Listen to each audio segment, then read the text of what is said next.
నాకు ఎప్పటికీ ఒక డౌటు. సరే హిందువులందరినీ వెధవల్ని చేసేసి, హిందువులందరినీ నాశనం చేసేసి, హిందువులందరినీ మతం మార్చేసేసి, లేకపోతే నాస్తికులుగా చేసేసి, హేతువాదులుగా చేసేసి, చివరికి ఏ పాకిస్తాన్ వాడి చేతనో, చైనా వాడి చేతనో వాళ్ళ ఆధిపత్యంలోకి తీసుకొద్దాం. వీళ్ళందరూ కోరుకున్నట్టు వచ్చేసారనుకుందాం. అప్పుడు కమ్యూనిస్టులు ఎక్కడ బతుకుతారు?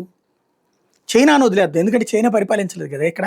చైనా వస్తే మళ్ళీ మతాన్ని ముస్లింలు అంటూ ప్రత్యేకించి ప్రోత్సహించదు కదా. ముస్లిం సామ్రాజ్యం కావాలని కోరుకుంటున్న వాళ్ళకి కేరళలో నెత్తిన పెట్టుకుంటుంది, కమ్యూనిస్టులు నెత్తిన పెట్టుకుంటున్నారు.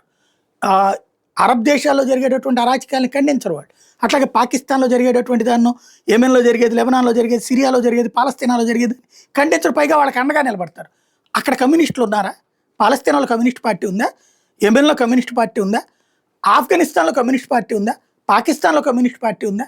వాళ్ళు అక్కడ ఏమన్నా సక్సెస్ఫుల్ యాక్టివిటీ ఏమైనా చేస్తున్నారా? లేదే. అంటే మతపరమైన రాజ్యాలు ఉన్న చోట కమ్యూనిస్టులు పనికి రావట్లేదు. కమ్యూనిస్టులు చెప్పే నీతులు ఏదైతే పరమత సహనం అన్నటువంటిది అక్కడ ఉండట్లేదు. పరమత సహనం ఉండాలని కోరుకుంటాం, ఎందుకంటే హిందుత్వాల పరమత సహనం అనేది అంతర్లీనమైనటువంటి భాగం.